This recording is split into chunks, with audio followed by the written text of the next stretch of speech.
Hello and welcome to the Future of Dogs podcast, a place for the whole dog world to come together and ask the big why and what if questions that will shape the dogs of the future. Join me, Hannah Malloy, dog behaviourist and body language expert, as we chat to some of the world's most groundbreaking professionals intent on enriching and evolving the future for dogs. This series is sponsored by Amplified Behaviour, my online video school where you can find quality dog behaviour and training advice at a fraction of the price, because I believe everyone should be able to afford the knowledge that they need to give their dogs the best life possible. Let's jump in to the next episode.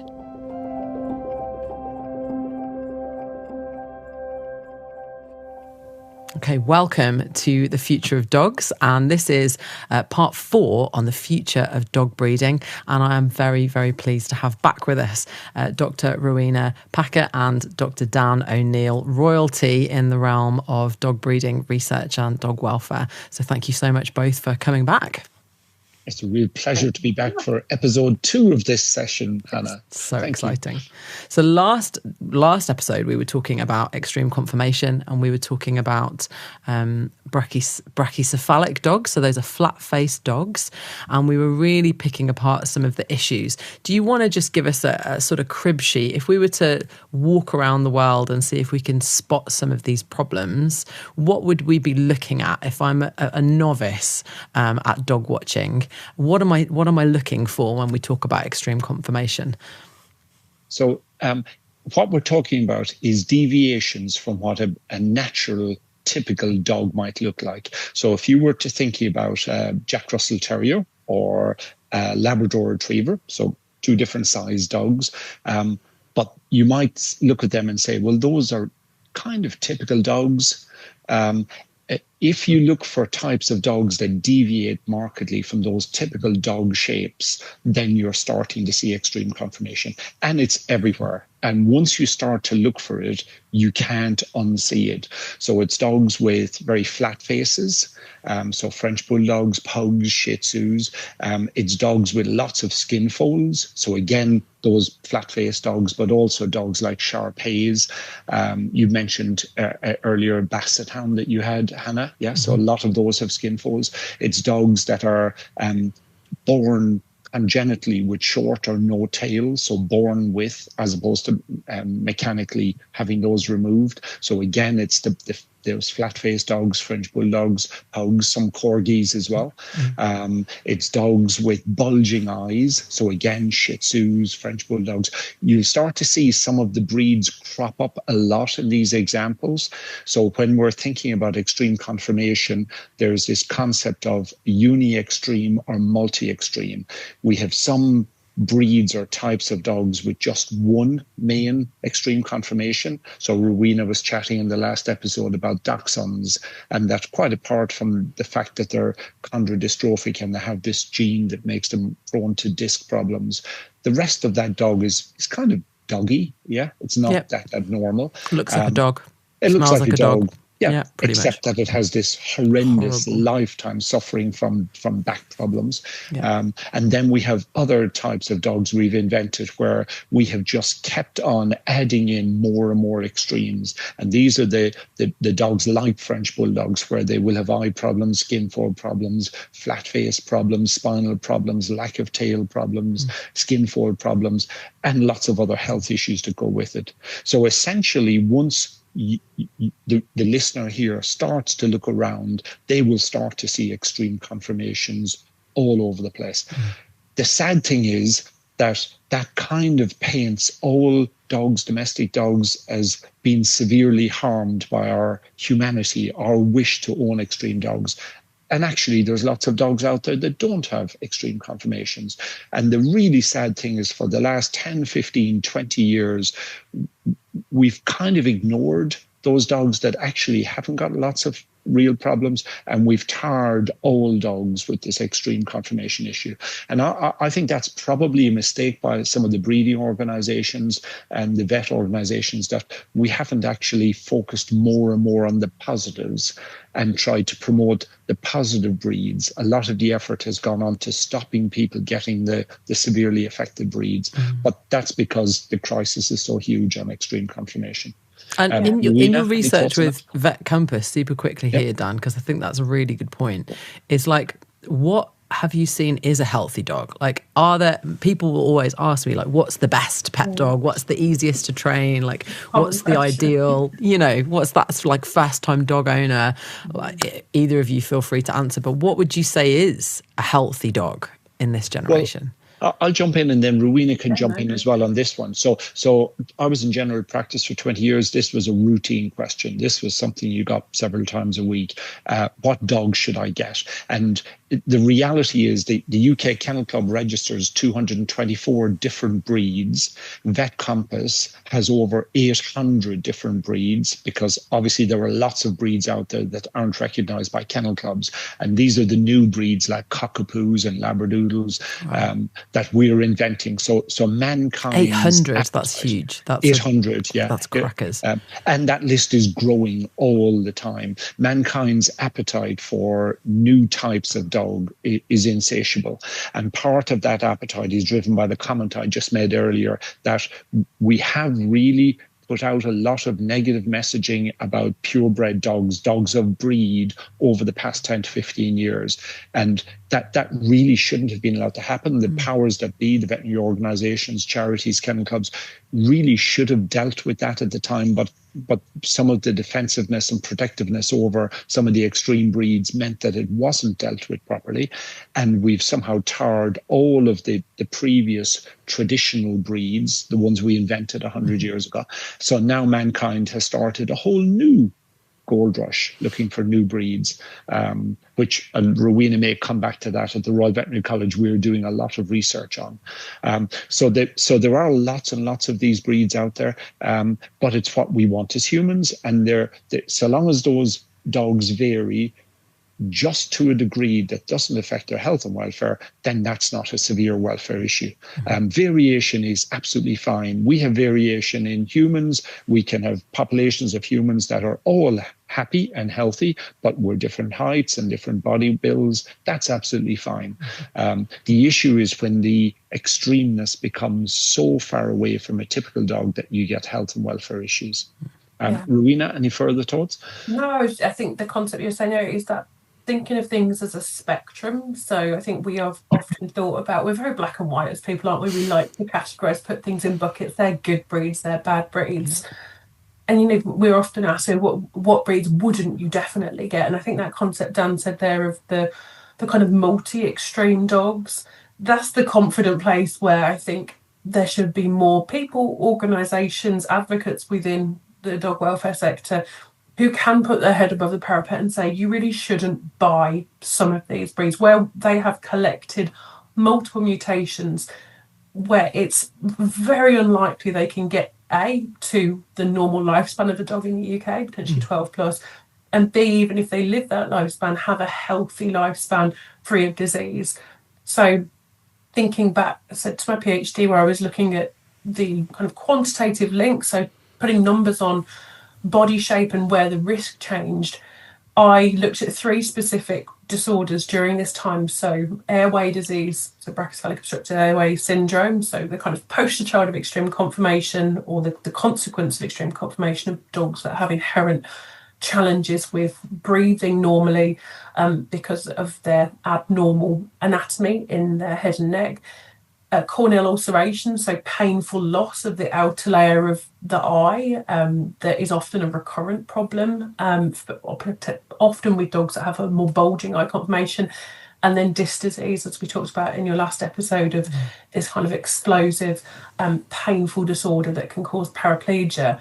And I looked at hundreds of dogs, over 1,000 dogs over 2 years of every shape and size. I wanted to look at all dogs. I wanted to see the healthy ones too. So I had some wonderful days spent with some wonderful, innately healthy, great fun dogs. Sounds amazing. Yeah, some of the best couple of years of research of my life, great fun. But the depressing side of it was some days I would have dogs in who were what I, slightly tongue-in-cheek, the black humour of the miserable situation that I call 3-star dogs, because in my data collection they were coming in often because they'd become acutely paraplegic, but they also had boas, and they also either actively or had a history of corneal ulcers. So we've got dogs that are long and low, have bulging eyes and no or an extremely flat face. And that was typically Pekingese, a breed that is really not in the spotlight in the way that it potentially should be, because of the kind of numbers priority game of they're extremely rare compared to, say, a French bulldog. That dog doesn't know that when it's born. I'm not going to get the spotlight on me because there's not that many of me, so we can kind of hide. Often Shih Tzus, who again people don't often think about as being extreme, but they can be affected by all three of those disorders. And it's just for those dogs, you think there isn't an aspect of their body that was bred to really function. And it's not to say we can be like, okay, well, it's fine to be a Dachshund, because again, explain to that dog when it's extremely painful and can no longer use its legs, well, at least you've got a muzzle, at least you've got eyes. But it is that whole spectrum, and thinking about where do we decide that we need to stop for some breeds. I think it's taking it a little bit conceptually here, but these are all human experiments with the dog genome. 100%. And some of them have gone catastrophically wrong. And as Dan has said, people have this appetite, people want to keep experimenting with the dog genome for good and for bad. And it's a really controversial area, the development of new breeds. Some people have a really knee-jerk, this is wrong, we should try and conserve our current breeds, improve them. Or do we stop with some and say, actually, this isn't working? Shall we get, the concept of the future of dogs? Are there new breeds that could be created that would be created in the vision of health? Yeah. So it's a tricky one, because we are kind of bogged down with our current reality quite often. It's huge. And, we do kind of, I remember I did a YouTube video a long time ago that was just kind of saying, this is crackers, the breed standards that we've created, because we're trying to get a dog to look like a dog that someone decided a dog should look like X number of years ago, maybe 50 years ago. Actually, we're not even doing that anymore. We're not trying to get the dog to look like it looked 100 years ago, because for a lot of these breeds, they did look a lot healthier, did they not, about 100 years ago? This is really recent that they've got to this level of extreme. So I think my next question really is it possible to fix the situation for some of these dog breeds? Or do you think there are some that we kind of just need to stop and start again? Is it possible for us to breed out these conditions? And what are the ethical considerations of doing that, of that process, I suppose? If I can just almost tie in your previous question with this question, Hannah, because in your previous question you asked for, in fact, when you opened this series, you talked about fact-filled, right? Yes. And you asked for some vet composite information. Rowena had mentioned there about lifespan, right? So in humans, average population lifespan is taken as a very good metric of overall health. So if we get populations from certain parts, even of the UK, certain cities, or if we're going internationally, it's kind of a metric of the cumulative cost of living. So different diseases, different nutrition, etc.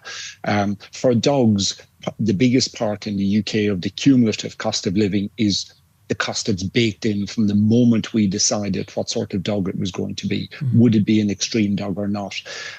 One of the vet compass studies that we did, it was published 3 years ago, I was looking at lifespan. So we did a thing called life tables, where we were grouping dogs based on how long they would live from each band of 1 year of their life. So dogs that got into the first year of life, the average remaining lifespan was 11.2 years. Yeah, so obviously that means they live a little bit longer than that.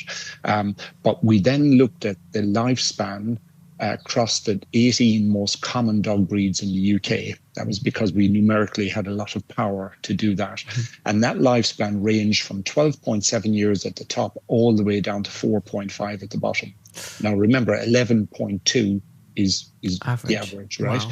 The 4.5 has to be a breed where the cumulative cost of all the deviations from a typical normal dog is so high that we have more than halved the dog's expected lifespan.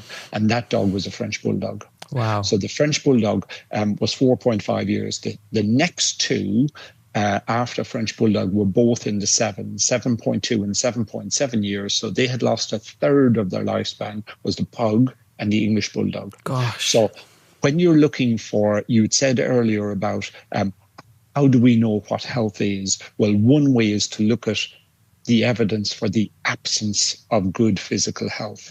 And this is not taking into account, and Rowena has said absolutely rightly, a lot of owners who get dogs that they know intrinsically are unhealthy. So in other words, they have poor innate health, concept we'll probably come back to in a few minutes.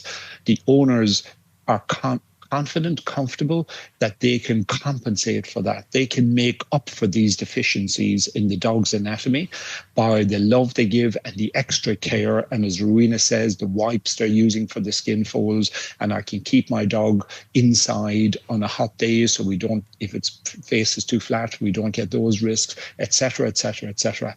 That absolutely is not true.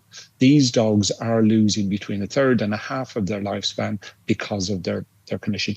Wow. So that is the evidence-based answer to how do we know that certain types of dogs have poor health. The second one, and again, Rowena can come back on this, as soon as somebody mentions breed standards, I think most people's minds start to drift off in different ways.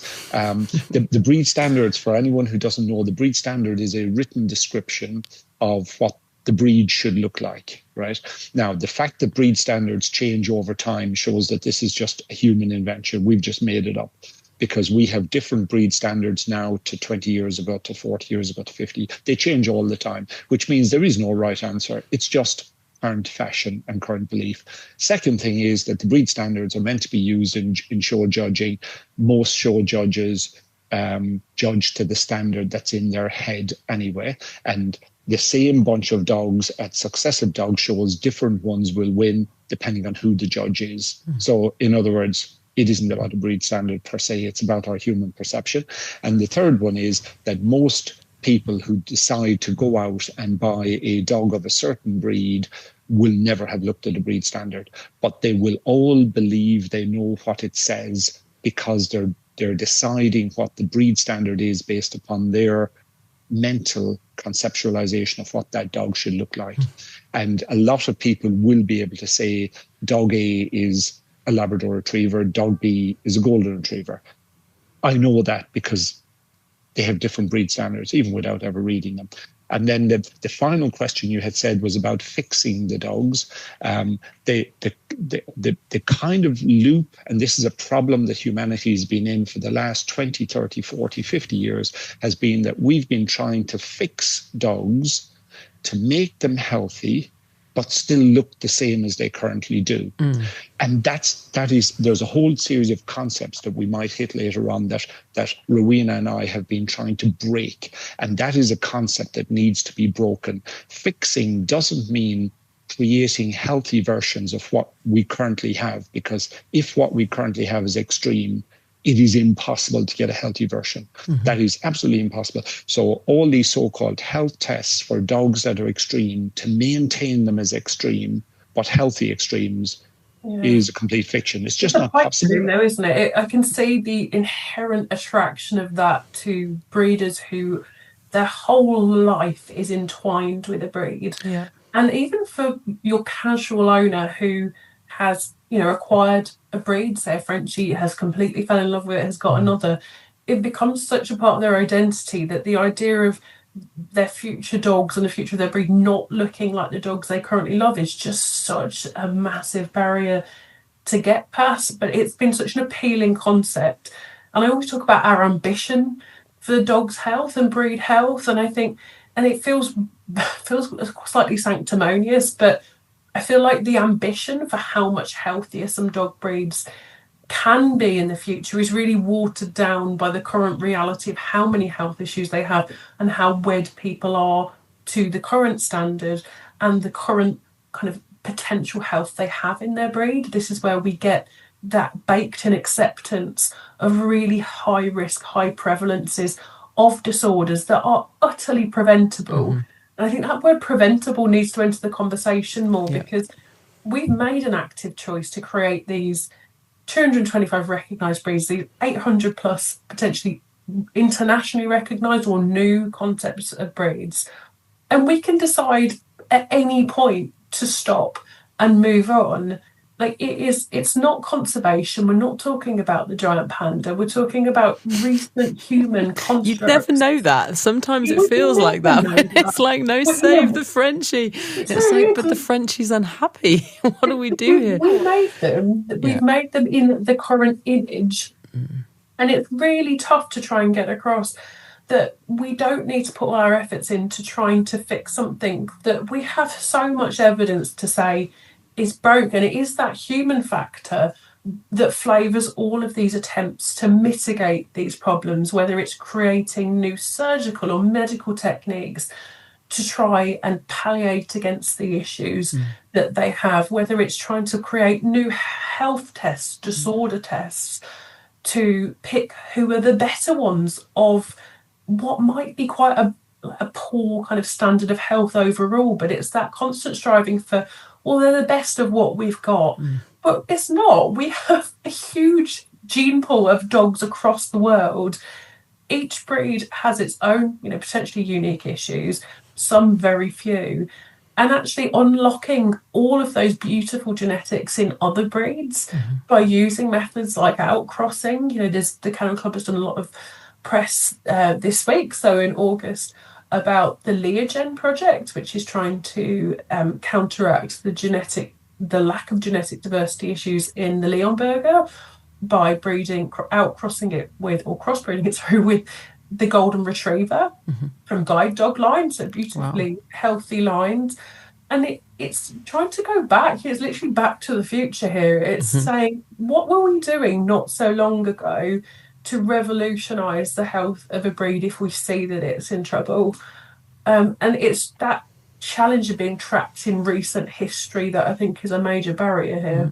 And it's a huge, like the other ramifications, like nobody, Dan, to what you were saying about like longevity, nobody signs up to spend £4,000 in some cases for some breeds of dog on a dog that is only going to last 4 years. Like nobody would sign up for that. Like that is, if they knew that their dog was only going to last that long, that is heartbreaking. I don't know a single dog owner that doesn't look at their dog and go, please never die. Like I often say that to my dog. I'm like, you are not allowed to die. You're going to, and I'm preparing myself for that because dogs don't live as long as humans. But to have a dog who's like, at the day of birth, they have a timeline that is half the length of a normal dog or more, like that is horrific.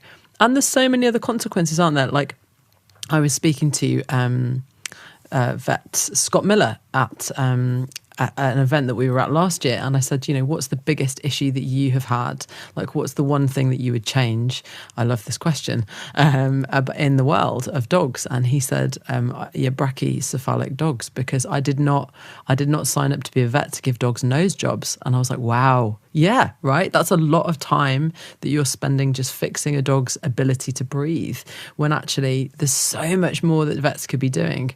And vets are depressed. Like there's not enough vets who are doing who are in the field as it is, and there's a lot of mental health issues with vets. And I just think the compound issues that can come from this for the human population. We're seeing a dog bite epidemic right now, unfortunately, and how many of those dogs are actually biting because they're in, painful bodies, as you were saying in the last episode, Rowena, about unhappy dachshunds, just because actually they've got back issues, and that really hurts.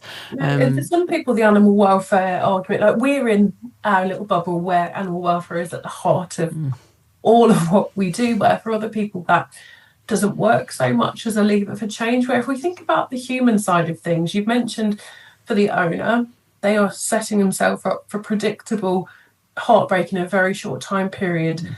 And perhaps that would be a little bit better if those dogs actually managed to enjoy those few years. But if we're thinking that these dogs could be having a lot of health challenges during that time, we've got potential for caregiver burden, both thinking about emotionally, financially, many dogs being put to sleep because owners simply can't afford many thousands of pounds on an intervention. That's by no means denigrating the vet profession, but thinking of things like for dachshunds and French bulldogs, very invasive spinal surgery that obviously is not going to come very cheaply. So there's huge implications financially and emotionally for the owners, and quite rightly mentioning the vets in all of this. Obviously, Dan and I are working with a vet school for many years, working with training that next generation. My heart breaks for them going into the current 2025 situation for veterinary practice, where a large proportion of the dogs coming through their consult room every day will have predictable and preventable health issues. And we did a lovely project that we published last year with one of our final years, Lauren Pound, an absolute wonderful example of the vets of the future, where she interviewed vets about their kind of interactions with owners of dogs with brachycephaly, about concepts like pre-purchase advice and consultations and conversations, because that's often levelled as a potential lever for change. We just need to talk to people before they buy them. Mm-hmm. There's lots of structural and perceptual barriers to why that either doesn't or can't happen. But also a big outcome of that study was just the moral distress that so many vets feel at being somewhat complicit in this kind of mechanical role of chopping bits off, like as Scott said, chopping away parts of the nostril so they can try and breathe a bit better, whether it's the palate, whether it's skin folds, whether it's throwing every medication under the sun at dogs with chronic skin disease, dental disease. That's not a very satisfying role for many vets who come to this trying to improve the welfare of the individual in front of them and at the population level. So that was just another kind of facet to this extreme conformation crisis, is that there's lots of other victims to it as well as the dogs. Although I think the dogs should inherently stay at the centre of our focus, we can't ignore that other people are negatively impacted too. It's huge. We have to fix this. It's entirely preventable. We created dogs. We made them. We designed them. We have every power to change the future of dogs. And again, another big impact as to why I created this podcast is it's like we can change the future. We can do it right now. And a lot of that is happening. Dan, is there anything else that you wanted to say about the situation that we're currently in before we start looking towards the hope for the future? Well, they're almost building on all the different factors that Rowena has identified, the welfare issues, et cetera, one of the new angles that we're starting to lean more and more into now is legislation, and it is the power of legislation to change behaviours. To date, almost all activities have assumed that there is an intrinsic human goodness, and that once we understand the facts, we will change what we do because we love dogs so much. Obviously, nobody would want to be deliberately acquiring or breeding or producing dogs that are designed to be sick and designed to be unwell. And the reality is the last 50 years says that is not true. That is totally not true. We cognitively understand the facts. We know there are these risks, and then we still go ahead and do it because we believe as humans we're able to mitigate those risks. We can look after this dog so well that despite all of these physical issues in the dog, we can prevent that dog having health issues. And the evidence says that doesn't work. To date, in this podcast, you've used the word preventable and Rowena has used the word preventable. It's a hugely important word because a synonym for preventable is unnecessary. And unnecessary is a word that's mentioned in the legislation. In the 2006 Animal Welfare Act, it mentions about unnecessary suffering. So leaning into the legislation, if we actively are deciding to produce, so in other words, to breed a dog or to acquire a dog with extreme conformation, that is an unnecessary act. We could have decided to produce a dog with a normal, healthy conformation, or we could have decided to acquire a dog with a normal, healthy conformation. So suddenly we are starting to see a role for legislation here. And in one sense, we have to accept that this is a failure of humanity because we shouldn't need a law to get us to do the right thing for a species that we own as a form of love. Just to clarify there, Dan, you're saying that is already a law that exists? That the Animal Welfare... Yeah. Yep. The Animal Welfare Act uses the word unnecessary, and it says that we should not be... that it is illegal to either act or fail to act to prevent an unnecessary suffering. And it lists some criteria within that. So that means that there is now an imperative on humans to think about what we're doing. And if we are, and Rowena mentioned in the last episode, if we went, and we have thought about this when we were thinking about doing out-cross breeding programs, if we went and we tried now to create a new, less extreme, but still extreme type of dog. So if we were going to cross a pug with a Jack Russell to create a jug, some of those dogs will still be extreme. If we went and we sought ethical approval for that, we wouldn't get it. Wow. Because we would actively be creating dogs with extreme conformation. And yet we are doing that right now. So just to clarify, we have a law that says that we shouldn't be doing this. If it went through ethical approval for us to cross these two dogs together, because of the current law, we would be breaking the law. And yet as a culture, we are continuously doing that anyway. We're continuously doing it because we are, as humans, we are allowed to do what is normal practice. So in other words, if something is broadly done, we're allowed to continue doing it because that is a norm.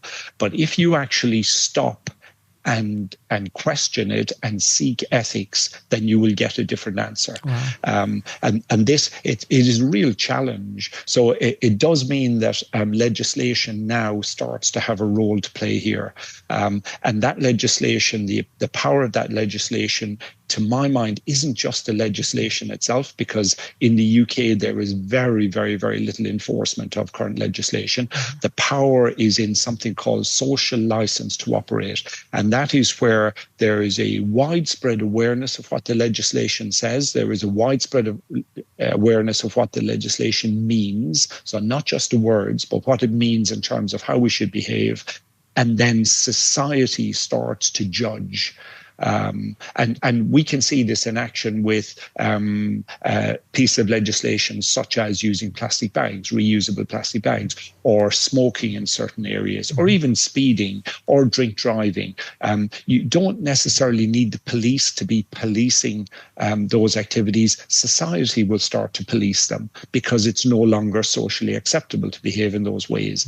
Likewise, when it comes to dogs with extreme conformation, as we move into an era where we are more and more aware of the legislation, and we are more and more aware of what good welfare would dictate how we should behave, it will become socially unacceptable to continue doing what we're doing. Wow. Okay. And I think it feels like quite an extreme approach, to borrow the word again, to think, why do we need to use laws to change the way we behave around man's best friend? Why can't we be trusted to live alongside them harmoniously? Yeah. But this isn't a knee-jerk thing. As we said in the first episode, we've worked in this area for the best part of 2 decades now. And, early days of working on this issue, certainly from my own personal perspective, I've had quite a renaissance. If I go back to my thesis, finished that in 2013, if I read it back now, other than laughing at my typos, there's literally my general discussion. So for a PhD, your general discussion is often the area where you can really go to town on your big thoughts. What's the future? And so much of the focus is about within breed selection. This was explicitly about extreme conformation. Your flat-faced dogs, your bulging-eyed dogs, your long-backed dogs. And I can feel it from previous me that I thought that there was capacity within those breeds to select for better versions, that in part my naivety was that people would get on board, that people would think, actually, if we've now got evidence that having a longer muzzle or longer legs or more enclosed eyes is associated with a reduced risk of these horrific disorders, that people will get on board. And it was almost a footnote that I mentioned, there's the potential for legislation to change human behaviour, or there's a potential for judicious outcrossing as a way of achieving healthier body shapes, or more moderate, less extreme body shapes. And then, here we are another 12 years later, and I'm on a completely different page in that book, because in part, we've shown people don't jump on board with evidence. I ran an event at the end of 2013 called Building Better Brachycephalics, with lots of the same stakeholders that are engaged in this now, talking about the necessary conformational changes needed to achieve what is effectively now innately healthy dogs. And at least in the UK, that wasn't adopted in any meaningful way. And, that was, as a young scientist, a really useful moment for me to reflect on how evidence alone is not going to be the weapon we need to improve and make actual improvements in dog welfare. Yeah. Which I think is, many people come to this journey at different points. And I think it's thinking now about how legislation can have a role. It's really heartening to see that internationally there's now initiatives, particularly all over Europe, to enact what is often, as Dan said, existing legislation. That it feels almost more biting that the words are on page but not being interpreted and applied in a meaningful way to help these dogs. Yeah. We've had in Europe, in places like Austria, there's been what they call Qualzucht, so torture breeding legislation, for decades. And when I first started in this area, I spent a lot of time reading translated articles that were sent to me from a professor over in Vienna around those concepts, and thinking, we've known this for so blooming long. What is going on here? That actually now the fact that so many countries are waking up to, we can't really put this in the hands of the public alone, or that, as Dan said, to change the social license, we need to make more of a case of this. We all know that not everybody follows the law in many aspects of their life. Yeah. But I think that talisman almost of, I want to acquire a breed, it's illegal in a few countries. What's going on there? Wow. It's I think it's symbolic to an extent of, we know that legal processes often are very clunky and can take a long time. And there are obviously, in the dog arena, laws that are not evidence-based and others that are. But I think it is trying to use all of the kind of tools in our armoury to make change. So when it's levelled at us that, could you not try to help these people improve their breeding? Why are you jumping to getting the rule books out for them? It's not a knee-jerk reaction by any means. Right. And fair play to you. We need the evidence, don't we? Like, we did need to do a lot of research to say, look, this is what the research shows. And actually, even the research that evidence alone isn't working to change behaviour is such an important, hopefully not a lesson that we need to keep learning, but actually do some evidence-based research. And once we've found a point where we can change and improve animal welfare, we should be then looking at much more concrete behaviour changes for humans that include legislation. It's such a powerful thing to do. And so what else is happening? If we were going to compare the UK right now to other countries, that's a really interesting concept. Like, what do we see in like Europe? Can you give us some like really stark comparisons between breeding law in England versus some other countries as it stands in 2025? I'll give an example of one. So the Netherlands have been kind of front runners on the brachycephalic scene.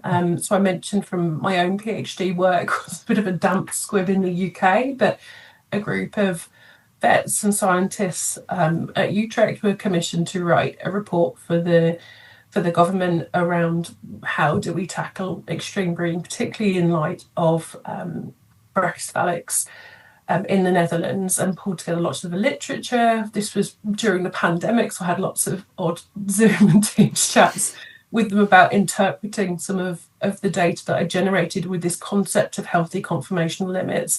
And from that, they put together a set of 6 criteria that brachycephalic dogs needed to meet to be allowed to be bred from.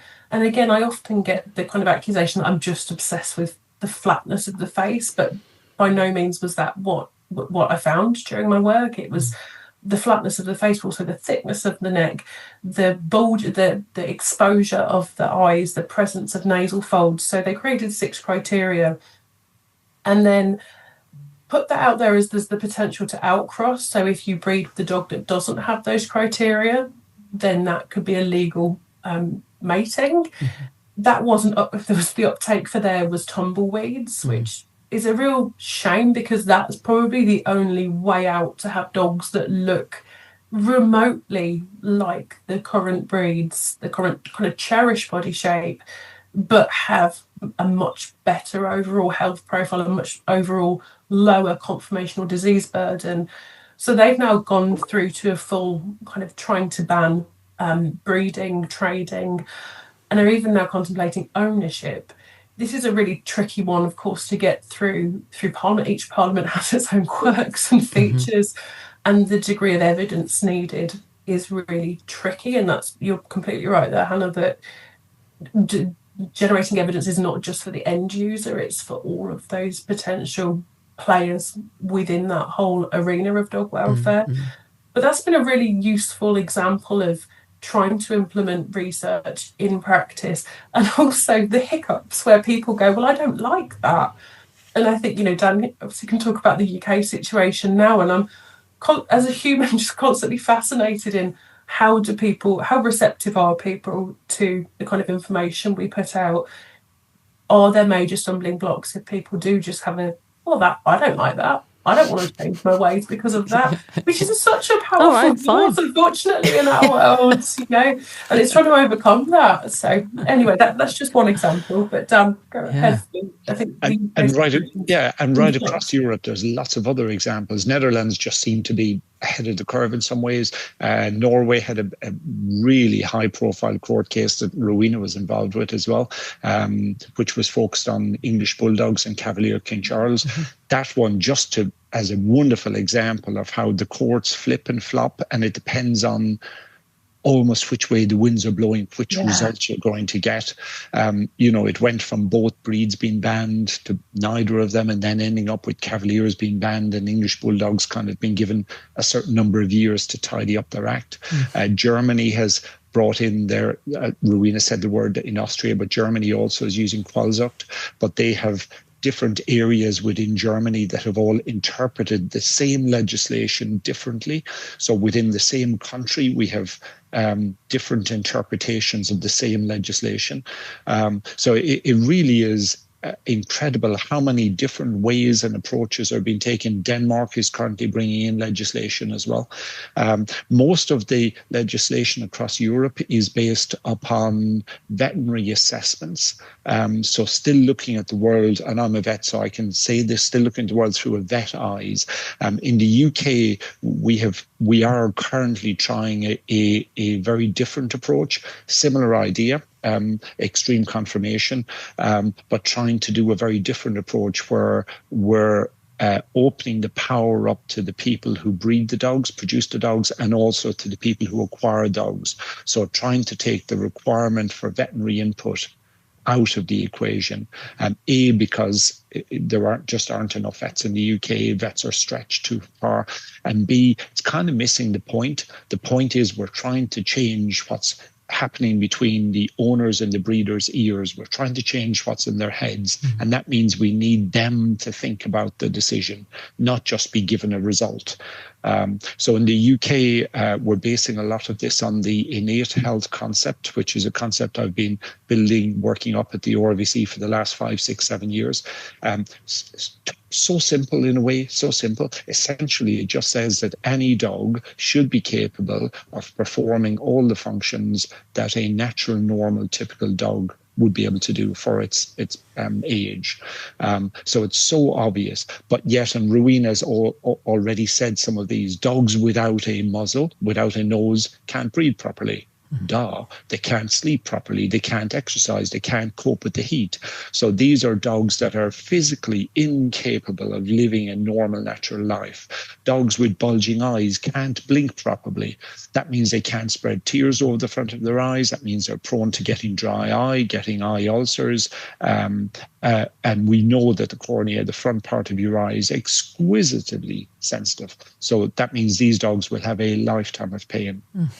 Dogs that are born with congenitally no tail, so born with no tail or a short tail, as we discussed in the last episode, have difficulties with communication with other dogs. And the list goes on and on with all the other extreme conformations.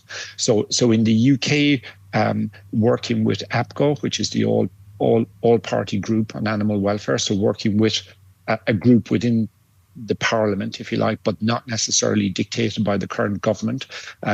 We are using that innate health concept to develop a set of 10 criteria that anyone producing a dog will be required to check and to sign to say they have checked for in those dogs. And those criteria will be made available to the general public, who can then use them when they're deciding what sort of dog to acquire. So in other words, they can now have the power to not acquire dogs with extreme conformation. So once this gets rolled out, this is then democratizing dog breeding and dog acquisition. Previously, it's almost been a patriarchy where it was the veterinary profession and those who know better, kennel clubs, breed organizations, veterinary professions, charities, who kind of made the decisions, and then the public just had to follow on. Now we're trying to give the power back to the general public. Here's a list of extreme conformations. You can just check.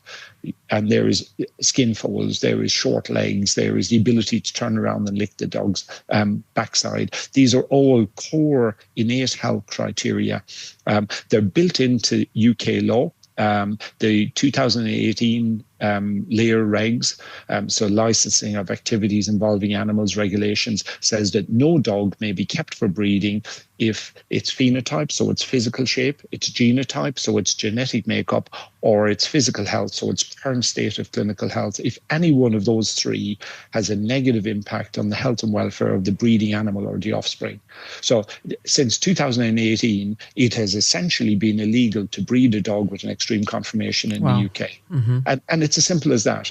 But yet we are now 5 years, 6 years, 7 years down the line, and that law has had negligible, if any, impact. So we are now just starting to apply the law that already exists. We would have hoped humanity would have switched on to following that law voluntarily. That has not happened. So we are now using all the evidence from groups such as Vet Compass or Pandemic Puppies, Rowena's project at the Royal Veterinary Collage, all the evidence from these research programs. We're applying that evidence to the current law, developing a system, democratizing it to the wider public, and then rolling that out. And we're hoping, who knows, we will see what happens over the coming years, but we're hoping that that will then start to shift people towards selecting types of dogs without extreme conformation. And this is not a breed ban. This is where we would be promoting people owning a French Bulldog. They just cannot look like the current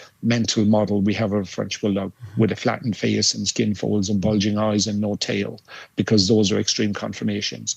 So the idea here is we're just starting to give humans the power to actually act responsibly.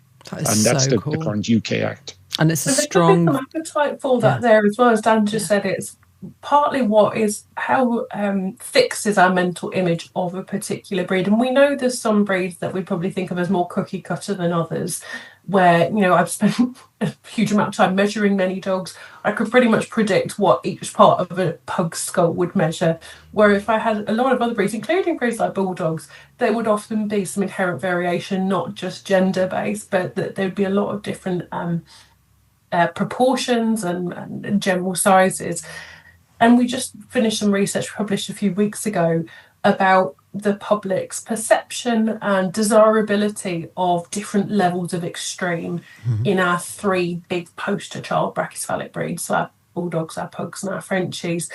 And we presented the public with images of the current kind of type, which we would class as extreme, so the current common body shape, a super extreme, which do exist to some extent. So when we're thinking of all of the kind of bully types that have emerged probably only in the last 5 to 10 years, but a really, really extreme version, and then a less extreme version. And we got the public to rate those images on lots of different facets. So how ethically they thought they were bred, how healthy they thought they would be, how happy it made them to look at them, and crucially, how much would they like to own them. And across all of those metrics, the winner, like unanimously, was the less extreme dog. Wow.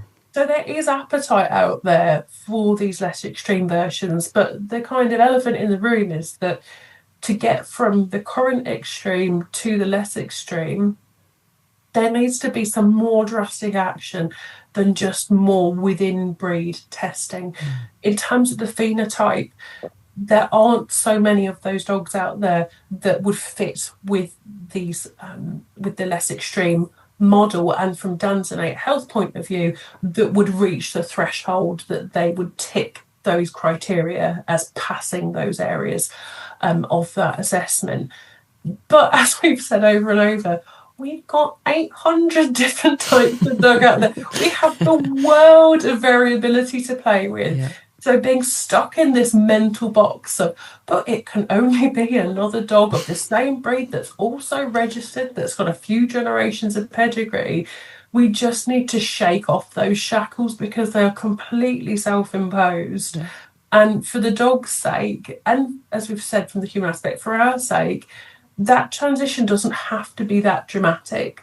And some of our future work in that area is trying to identify and then pick apart those barriers as to why we are so resistant to moving away from the current status quo, when it's like it really is the kind of panacea of, we have the opportunity. We're not, as we said, conserving pandas. It's not like we've got an alternative panda to breed them to who actually doesn't live off bamboo and actually likes mating and having babies, you know.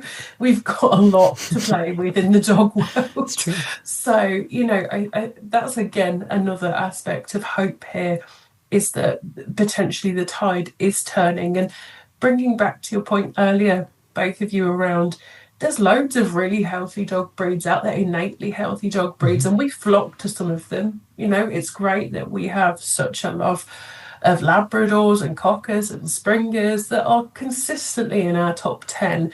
And yes, of course, we often will get it leveled back, but they've got hip dysplasia. But there are still ways to make those dogs healthier from a clinical perspective, but they have all the building blocks of a healthy body shape. That blueprint from birth was there, that they have that capacity where the others that are failing this assessment don't. So I think that, you know, the world's you know, is the dog's oyster. There is so much we can do to change them.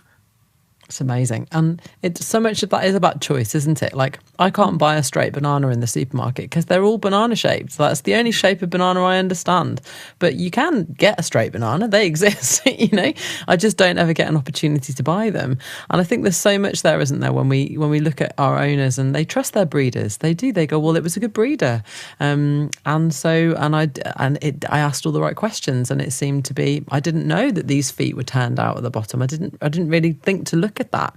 So it sounds really exciting that we have like a tangible tool, Dan, that anybody can apply. Am I right? Anybody could use this tool to apply it and get a better idea of, does this dog fit?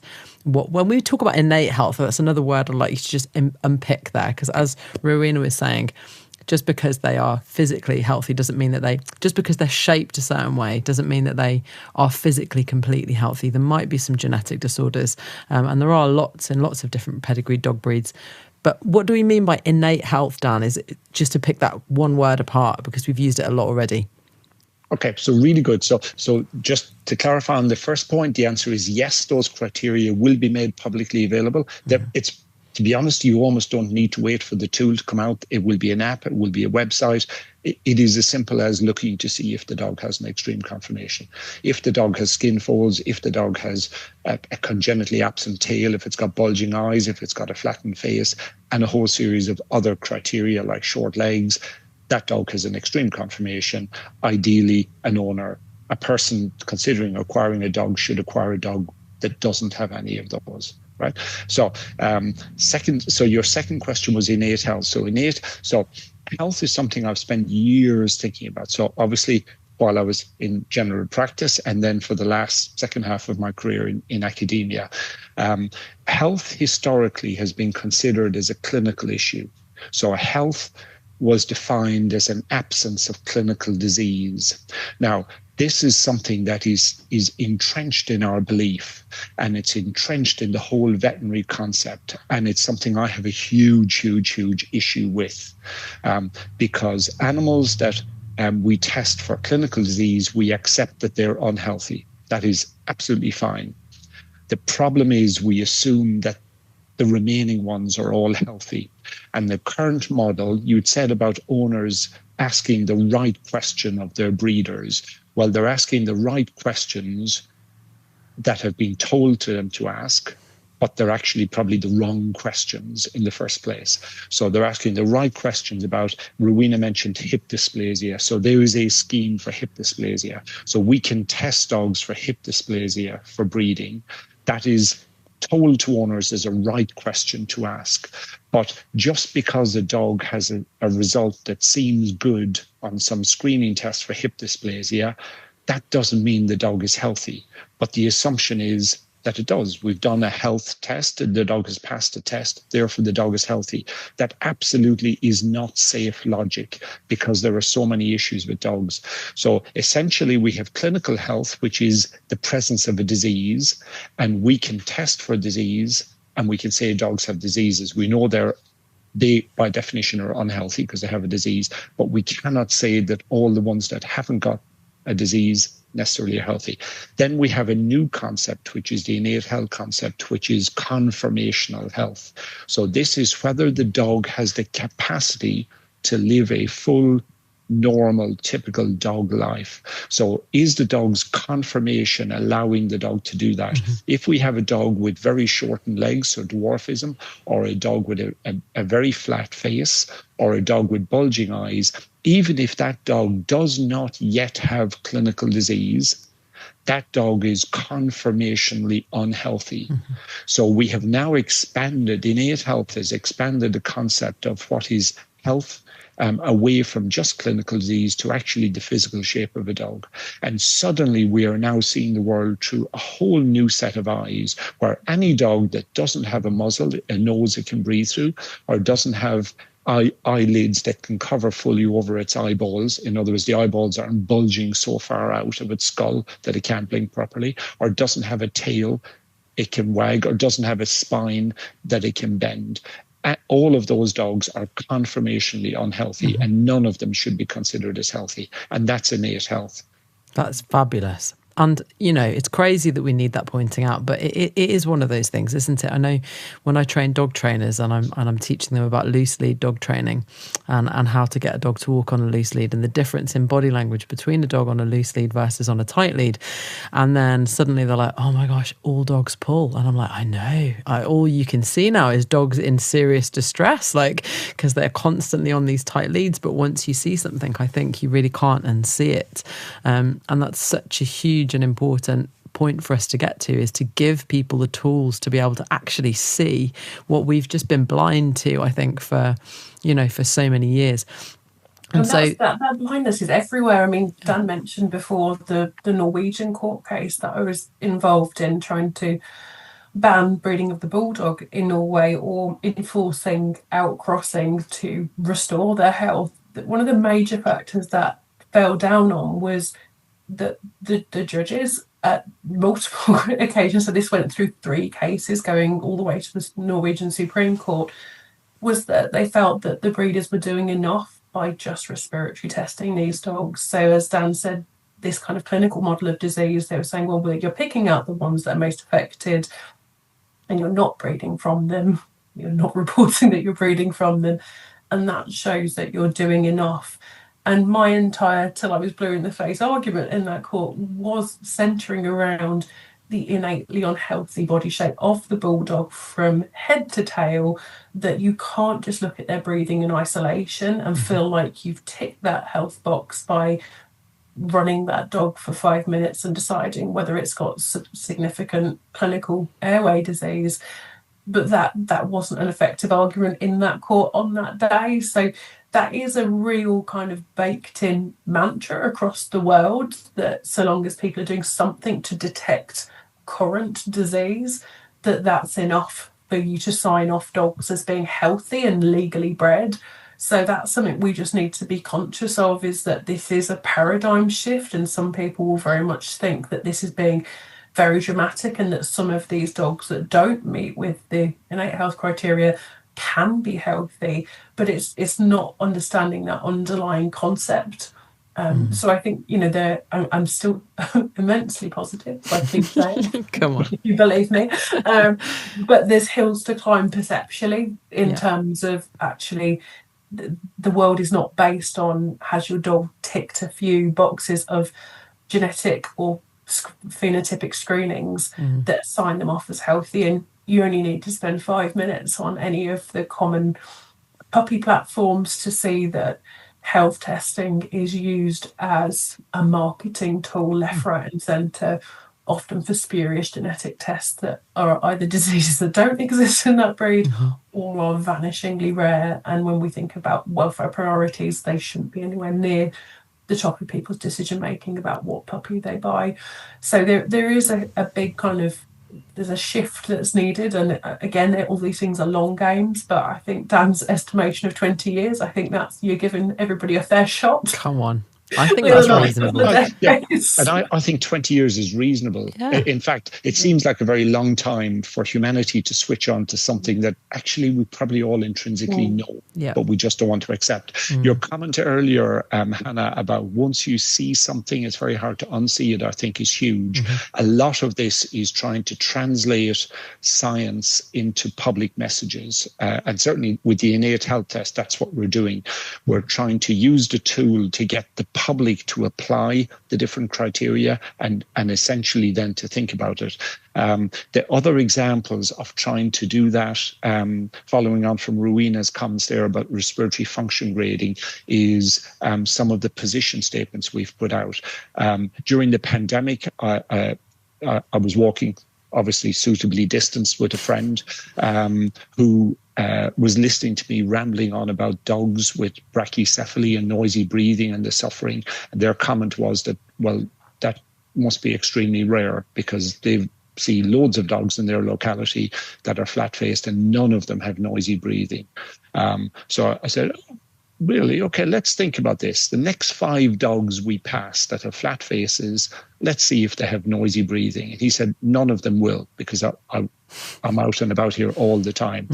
There was lots of these dogs around. When we passed them, 5 out of 5 had noisy breathing. He had just never realized it. And he's commented to me recently, now he cannot pass one of these dogs without noticing it.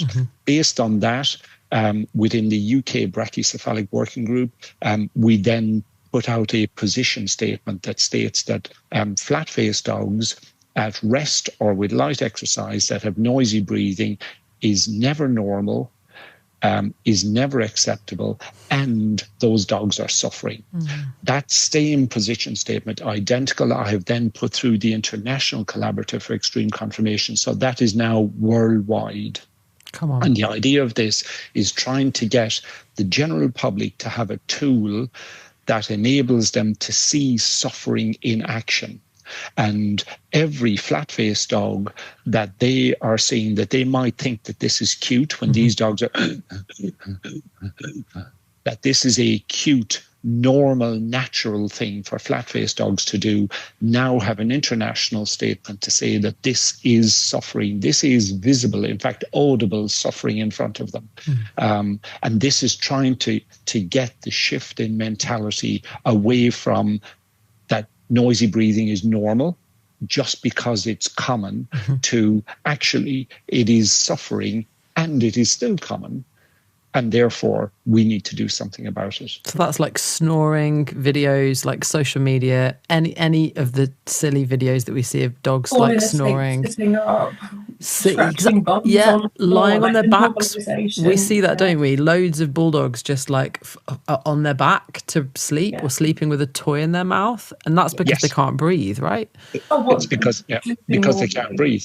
Yeah, I examined a whole PhD thesis over in Finland last year that was all about sleep apnea and brachycephalics, and even with like objective measurement of apnea, so this is periods where dogs literally stop breathing during their sleep or have disrupted, so sleep disordered breathing, that even with evidence of that via kind of advanced accelerometry and sound recording, most of those owners had no clue. It was just, either they're asleep and then they're annoyed that they're snoring noisily, or they think it's really cute and human-like.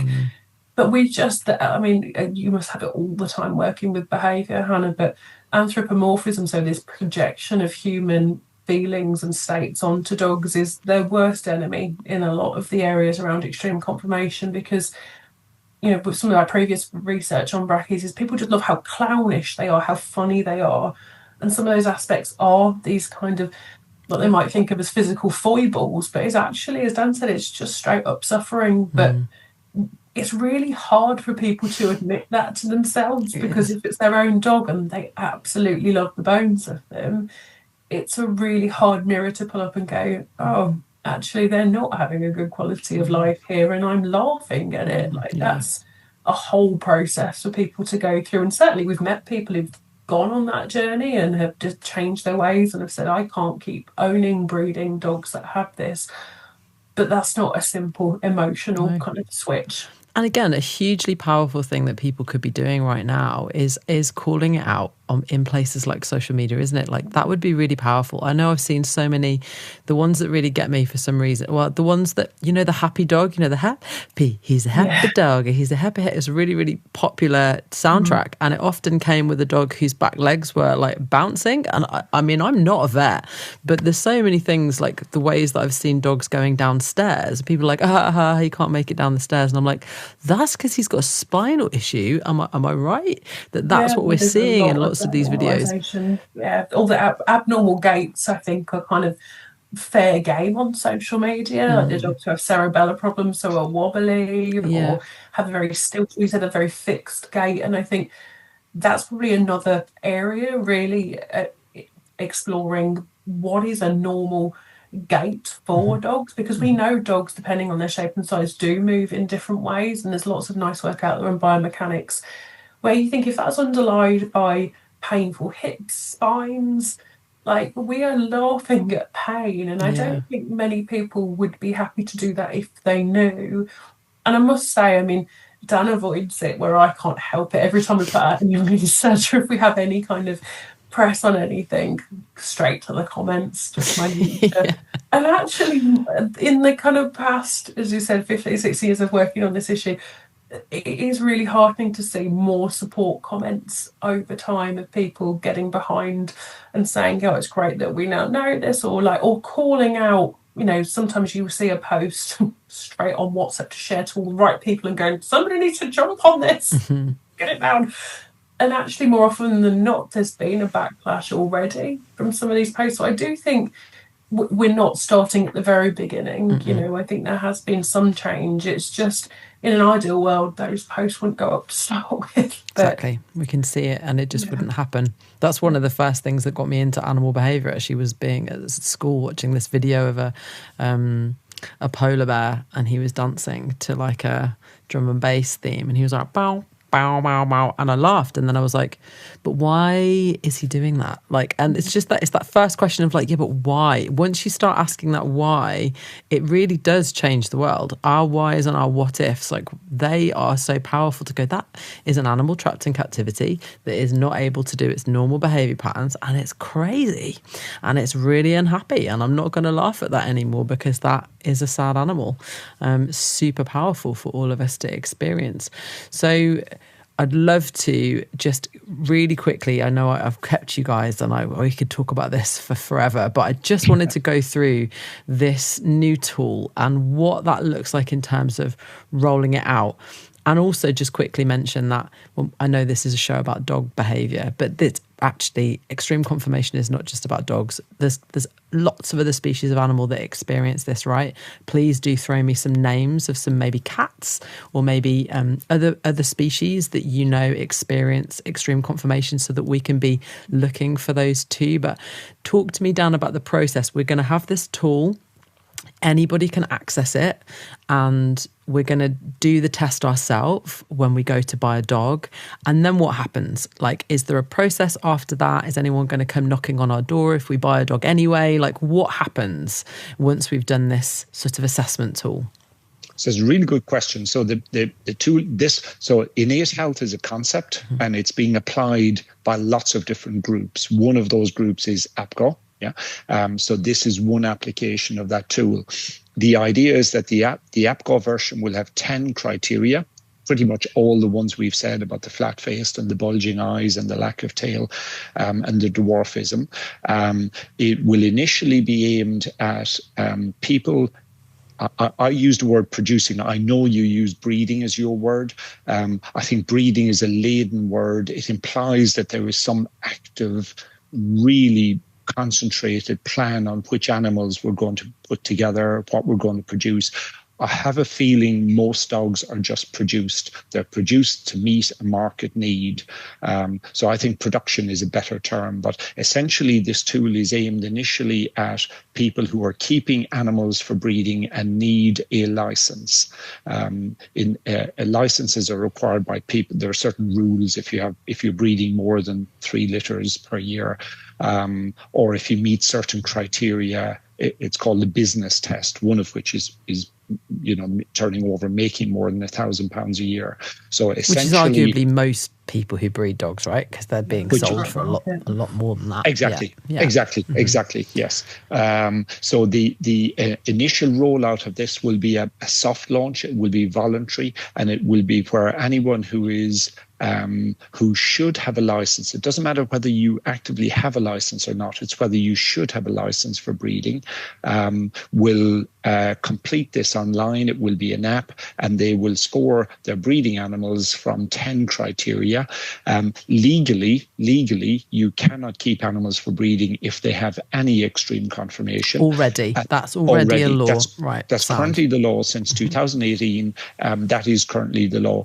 Because we're doing this as a soft launch and trying to give time to encourage change, we're planning to set a softer criteria, and we will allow initially animals to pass the overall scheme if they have 2, 1 or 0 as their scores. Because if it was applied literally as the law currently is, the impact would be too strong right now.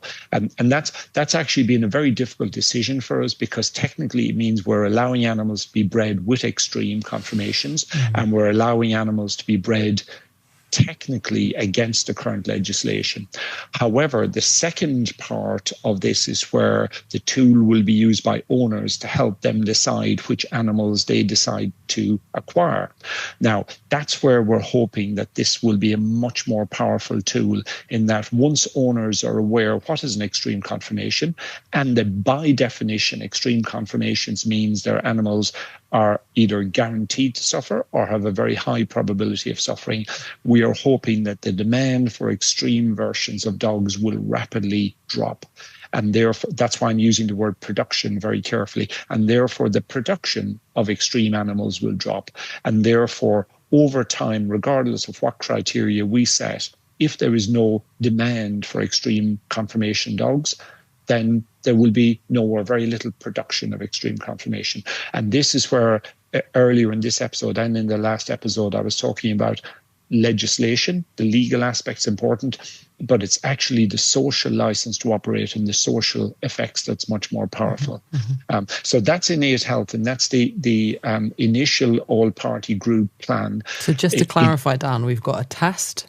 It's going to start with the breeders, and the breeders are going to be encouraged to put their animals through the test and say, does this dog have extreme conformation? Then it's going to be encouraged that the public go, before they go and get a dog, they would put their dog's breed, maybe the breeder, the bitch, through this test and say, actually, is this a dog that would pass this assessment? And then after that, the hope is that we would, as a public body, start to be able to go, actually, that's a dog with extreme conformation. And we all know that that dog is going to suffer because of the shape of its body. Correct. Cool. And in fact, it's not just the owners before they go and see the dog, thinking about the breed. They may also do it once they actually see the dogs, because we cannot just say every French Bulldog is going to fail X number of tests, because there are, and there will increasingly, hopefully, be French Bulldogs with long noses, with tails. There already are. Yeah. It's just they're generally neutered because they're not bent bananas. They're straight bananas, going back to your image from earlier, which is quite a good one. So in other words, the French Bulldog with a tail, the French Bulldog with a long nose, the French Bulldog without skin folds is a beautifully, naturally healthy type of animal from an innate health perspective. So it's not the fact that it's a French Bulldog, that's just a name. We can call it any name we like. It's just a made-up entity anyway. It's the conformation that's important, and the conformation of the individual animal. It's that driving that production. Some people kick off at that way, but it is driving that supply then of those newer, more moderate types of dog. Because I remember a conversation with a family friend quite a few years ago now, who, as usual, you get asked the dog questions. Who said, "Oh, I really want a Frenchie." And I don't pull my punches. I was like, "You're not getting a Frenchie, puppy." And I was like, "What do you want about a Frenchie?" And her entire thing was, "I just love their bat ears." And I was like, "Okay, but you don't care about having a smushed, wrinkly face? You don't care about the compact?" "No, not really." I was like, "Well, obviously are other breeds with bat type ears, probably less iconic. Papillon.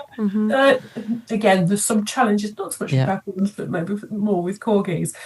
But we went on a deep dive of other dogs that were available out there, and at the time there was just nothing she could find. She lives in South London, but was looking in a wider span that would fit that within the bubble of Frenchie and Frenchie crosses. And it is trying to make that shift in supply and demand happen, probably for an entirely separate episode. But the elephant in the room in a lot of this is that we know from some Nature Watch's really important research that over 80% of dogs in the UK are bred to breeders with or producers without a license. Some of those are illegally imported, some of those are produced in puppy farms, either in the UK and the Republic or across Europe.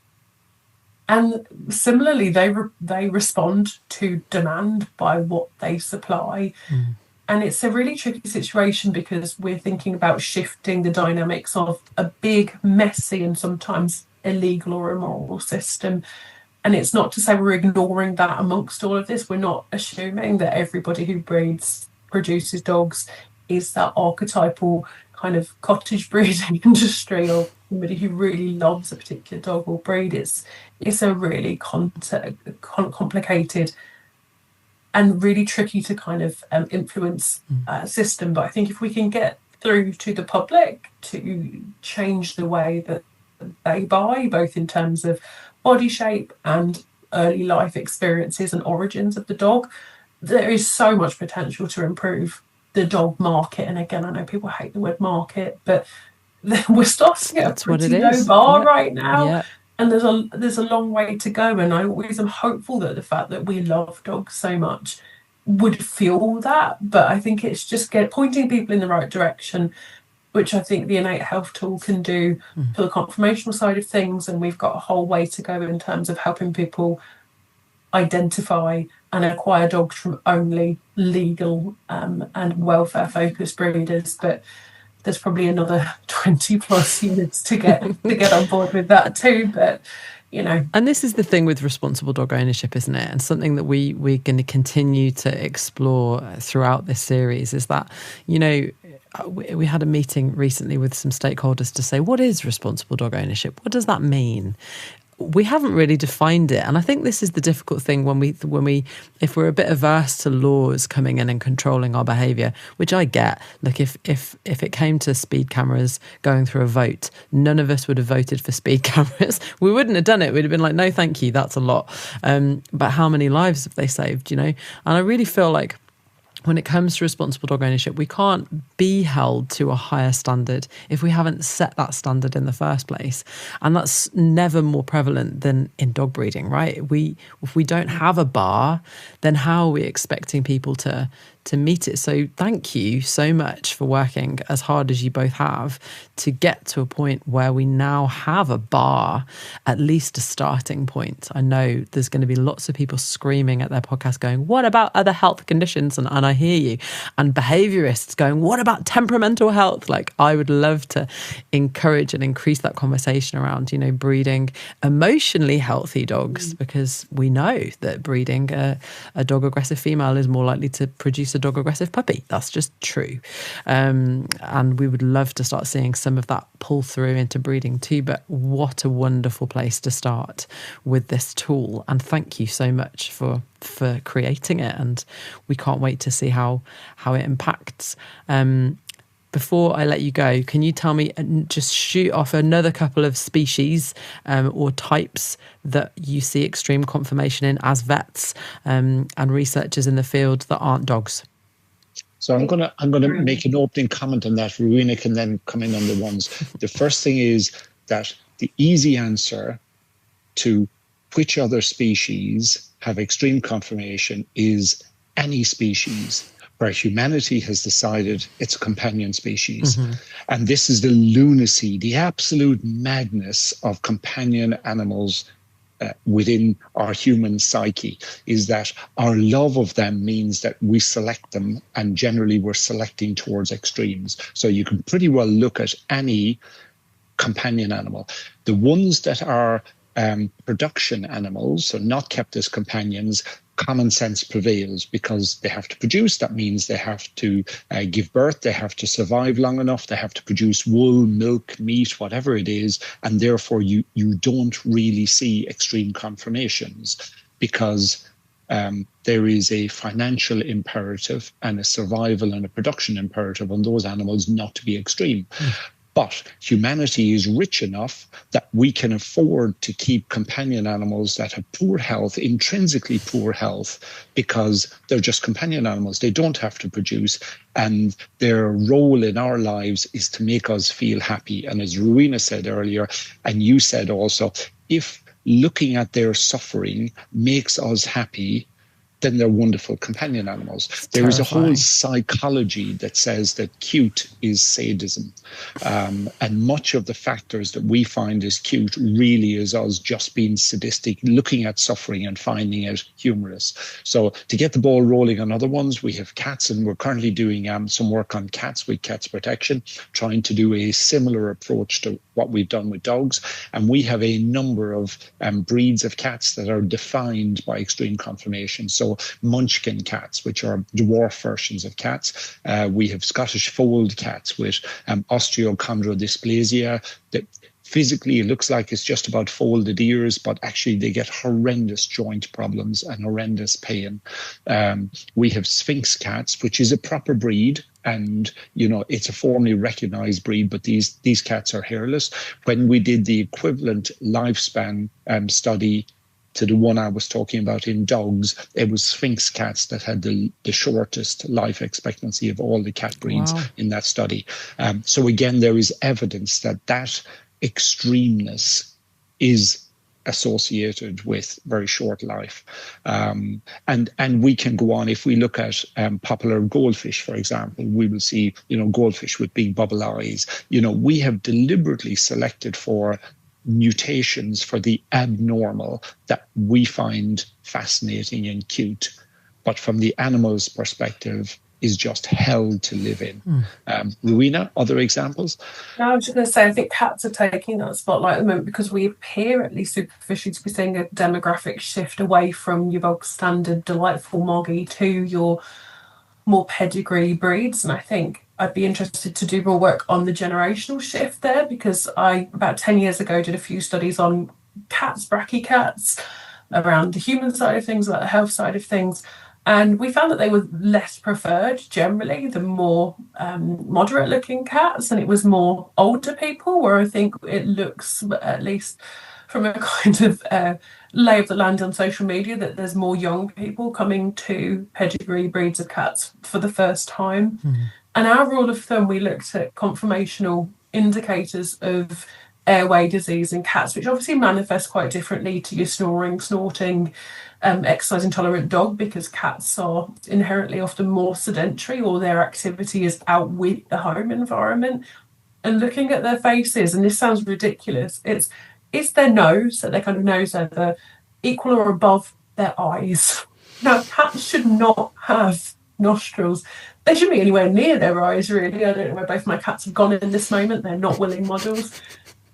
They don't have the longest noses. It's not like they're, you know, some of the Oriental cat breeds that have the really long nose. But their eyes and nose are very much separate entities, where when you look at things like exotic short hairs and Persians, where you are effectively making their kind of nasal cavity go concave into their face. Wow. You get the very flat face with often a lot of ocular discharge. So what people just like, oh, I've got my crusty faced cat. I'm like, that must be really uncomfortable to have that chronic kind of irritation, often going into their folds. And you've literally got their nose can go above their eyes. Now that is, as we're talking about aberrations and abnormalities, we have completely remolded I'm a bit of a cat person. I say this at the end of a dog podcast. I do. It's fine. Don't throw things, guys. She's okay. I started the cat conversation, just for the record. They have the most exquisite, I would say, cranial anatomy, a cat. They are just so beautifully put together as these little solitary predators that to completely change their facial anatomy so they are no longer able to, for cats that, there's a whole debate around cats and hunting, not for today, but to completely take away their ability to act in what is, for them, innately a behavioural motivation to engage in activity that's either simulated hunting, whether you're playing with them with a fishing toy, or letting them out to do their thing. It just defies belief for me that we are again moulding them away from what was many, many hundreds of thousands of years of evolution, and we haven't changed them so much. We talked earlier about the plasticity and the malleability of genomes, but we don't want to start doing this and jumping on other species. We're not the Victorians. They would be kind of OGs in terms of let's grab every species we can, whether it's pigeons or, again, dogs, and let's proliferate variation and intentionally go for the real, what they think of a Victorian freak show of things. Like the what if, the big what if. What if it had 5 legs? For sure. Where's the limit? But we're in 2025 now. Yeah, come on. So yeah, we don't need to do what we've done to dogs to other species, or continue or expand on what we've done in other species. And a visual on that might be, so there was an angry cat. Do we all remember angry cat? It was on social media, Storm just looked unhappy, quite funny to put on quite a lot of t-shirts because it just generally communicated unhappy, but unhappy at such a deep level, truthfully. He was a really unhappy cat because he had his face couldn't not look unhappy, and his nose was squished into his face. And again, issues there with communication. That's how they not just hunt, but they communicate, they pick up olfaction. All of that happens in this really important organ that we just keep messing with. It's just crazy. Oh, thank you so much, guys. This is a huge piece of work. It's a huge sea change.